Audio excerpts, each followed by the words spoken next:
State bank of India contractual worker অ্যাসোসিয়েশনের কেন্দ্রীয় কমিটির নেতৃত্বে কলকাতার কলেজ স্কোয়ার থেকে ধর্মতলা পর্যন্ত বিশাল মিছিল করা হয়।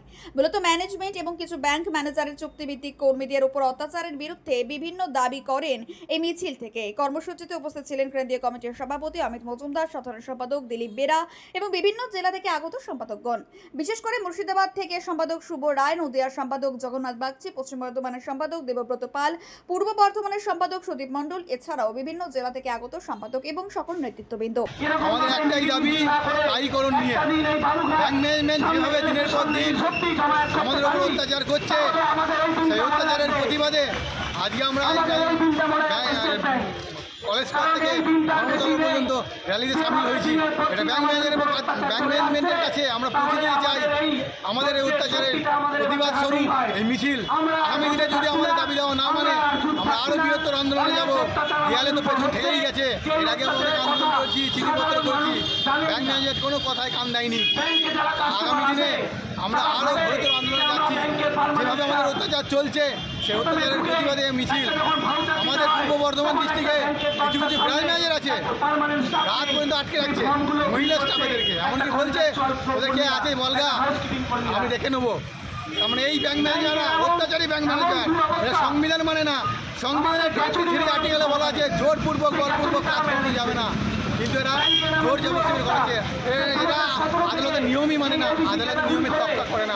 তাই আমাদের একটা উদ্দেশ্য, এমনকি সংবিধানের 39 আর্টিকেলে বলা আছে সমকাজের জন্য সমবেতন, সেটাও এরা মানে না।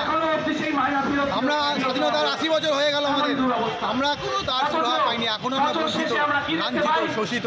যেভাবে ব্যাংক ম্যানেজমেন্ট আমাদের কর্মীদেরকে শোষণ করে, আজকে ব্যাংকে অডিট ঢুকলে আমাদের ব্যাংক ম্যানেজাররা আমাদের ওপর চাপে সৃষ্টি করে যে তোরা দুনিয়া সকাল থেকে রাত পর্যন্ত থাকতে হবে। কেন থাকবো আমরা? যখন ব্যাংকে অডিট চলে তখন আমরা ব্যাংকের স্টাফ, কোনো ব্যাংকের কোনো আইডেন্টি কার্ড নেই, তখন আমাদের স্টাফ বলা হয়। কেন বলবে? এবং ব্যাংকে ডবলে করার জন্য সমস্ত অবদান আমাদের, কিন্তু আজকে ব্যাংকে আমাদের নিজস্ব কোনো মর্যাদা নেই, ব্যাংকের কোনো সুযোগ সুবিধা পাই না, ব্যাংকের কোনো ছুটি ছাড়া আমাদের নেই, কোনো সুযোগ সুবিধা নেই। যদি কোনো ছুটি যাই, যে ছুটি আমাদের দেওয়া হয় না।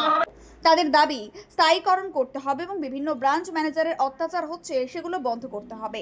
এছাড়াও জানান হাউসকিপারদের নিয়ে কোর ব্যাংকিং এর কোর এলাকার সমস্ত কাজ করানো হয়, যেমন ভাউচার শর্টিং, ভোল্টের কাজ, হাই ভ্যালু ক্যাশের কাজ, ডিসপ্যাচের কাজ, রেকর্ড কিপারের কাজ, এছাড়াও কেওয়াইসি, রিয়া, ওটিএমএস, লাইফ ইন্স্যুরেন্স, লোন কালেকশনের জন্য ফোন করা, বিভিন্ন ধরনের কাজ জোরপূর্বক ব্রাঞ্চ ম্যানেজার যারা এই হাউসকিপিং এর স্টাফদের করায়। কেউ প্রতিবাদ করতে গেলে তাদেরকে তাড়িয়ে দেওয়া এবং কাজ থেকে বসিয়ে দেওয়ার ভয় দেখায় আধিকারিকেরা।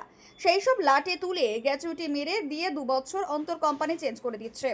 কোনো সরকারি সংস্থার তাই কাজে দীর্ঘদিন ধরে কন্ট্রাক্ট রাখা যায় না। এরা যেন এই আইনকে বুড়ো আঙুল দেখাচ্ছে। ভারতীয় সংবিধানে 23 নম্বর অনুচ্ছেদে বলা আছে কাউকে জোরপূর্বক কাজ করানো যাবে না, কিন্তু সেই আইনের ধারে না কিছু ব্রাঞ্চ ম্যানেজার বলে আন্দোলনকারীরা মিছিল থেকে দাবি তুলেছেন। এই সকল অত্যাচারের বিরুদ্ধে আমরা কি তীব্র ধিক্কার জানাই। আগামী দিনে স্থায়ীকরণ করা না হলে আরো বৃহত্তর আন্দোলন হবে বলে হুঁশিয়ারি দেন সংগঠনের পক্ষ থেকে। প্রতিবাদ আগামী দিনে আরো তীব্র থেকে তীব্রতর হবে ব্যাংক ম্যানেজমেন্ট যদি আমাদের নিয়ে না ভাবে। আর এই আন্দোলনের তীব্রতার ঝড়ে সকল অত্যাচারী উড়ে যাবে। Mrityunjoy Jessore report, memory update.